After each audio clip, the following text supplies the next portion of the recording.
Kamusta po kayo? Bago po ang lahat, first things first.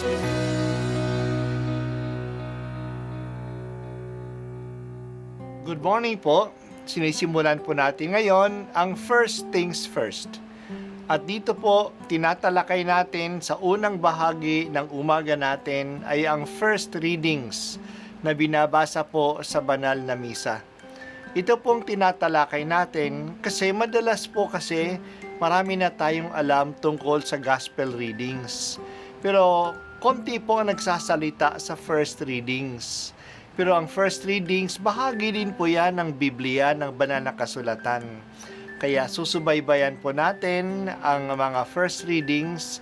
Basahin po natin at kuminsan kailangan ng basahin ng 2 o 3 beses bago maintindihan kasi hindi po tayo familiar sa mga istorya at sa mga kaisipan na tinatalakay dito. Ang pagbasa mula sa sulat ni Apostol San Judas. Mga pinakamamahal, lagi ninyong tandaan ang pangaral sa inyo ng mga apostol ng ating Panginoong Hesukristo. Manalangin kayo sa tulong ng Espiritu Santo. Manatili kayo sa pag-ibig ng Diyos habang naghihintay sa ating Panginoong Hesukristo na magkaloob sa inyo ng buhay na walang hanggan. Dahil sa Kanyang pagkahabag sa inyo, kahabagan ninyo at tulungan ang mga nag-aalinlangan. Sagapin ninyo ang nasa apoy, ang iba na may kahabagan ninyo. Ngunit mag-ingat kayo, kasuklaman ninyo, pati ang mga damit nilang tigmak ng kahalayan sa Kanya na makapag-iingat sa inyo upang hindi kayo magkasala at makapaghaharap sa inyo ng walang kapintasan at may malaking kagalakan sa Kaniyang kalwalhatian. Sa iisang Diyos na ating tagapagligtas, sa pamamagitan ni Hesukristong Panginoon natin, sa Kanya ang kapurihan, karangalan, kadakilaan at kapangyarihan mula noong una, ngayon at magpakailanman. Amen. Ang salita ng Diyos. Salamat sa Diyos. Ang liham ni Jude o Judas ay isa sa pinakamaikling sulat sa Biblia. Isang chapter lang. Maaring ang sumulat nito ay si Jude na kamag-anak ni Jesus. Mababasa natin sa Matthew chapter 13 verse 54 to 55. Nung si Jesus ay nagsalita sa sinagoga sa Nazareth, nagtanungan ang mga tao, saan kumuha ng ganyang karunungan ang taong ito? Paano siya nakagagawa ng mga himala? Hindi ba siya ay anak ng isang karpentero? Hindi ba si Maria ang kanyang ina at sina Santiago, Jose, Simon at Judas ang kanyang mga kapatid? At taga rito rin ang kanyang mga kapatid na babae, di ba? Ang mga kapatid na tinutukoy dito ay mga kamag-anak niya. Kasi ang salita sa kapatid at kamag-anak ay pareho lang sa kanilang lingwahe. Sa maikling liham na ito, pinayuhan ni Jude ang mga mambabasa na panindigan nila ang pananampalataya na ipinakaloob sa kanila.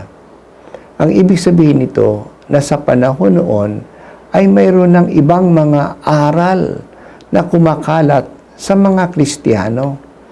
Kaya hinikayat silang magpakatatag sa kanilang pananampalataya.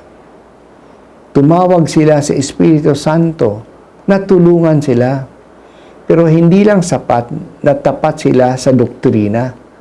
Hinikayat silang manatili sa pag-ibig ng Diyos habang nag-aantay sila sa pagdating muli ni Jesus. Magtulungan din sila. Kaawaan nila ang mga nag-aalinlangan at agawin ang mga nahuhulog na sa kasalanan. Pero maging maingat din sila na hindi magkasala, lalo na huwag mahulog sa kahalayan.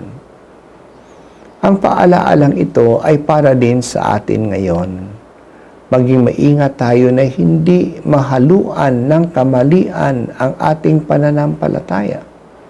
Patuloy din nating pag-alabin ang pag-ibig sa Diyos at magtulungan tayo na hindi tayo mahila ng kasamaan, lalo na ng kahalayan na kalat ngayon. Patuloy din tayong mag-antay sa pagdating muli ni Jesus. Habang ginagawa natin ito, iingatan din tayo na hindi tayo mahulog sa kapintasan at maging masaya nating harapin ang ating kaluwalhatian. Tulungan po niyo ako, Panginoon, na hindi ako magpabaya habang nag-aantay sa iyong pagdating. Mag-iingat ako at ingatan ko rin ang aking kapwa.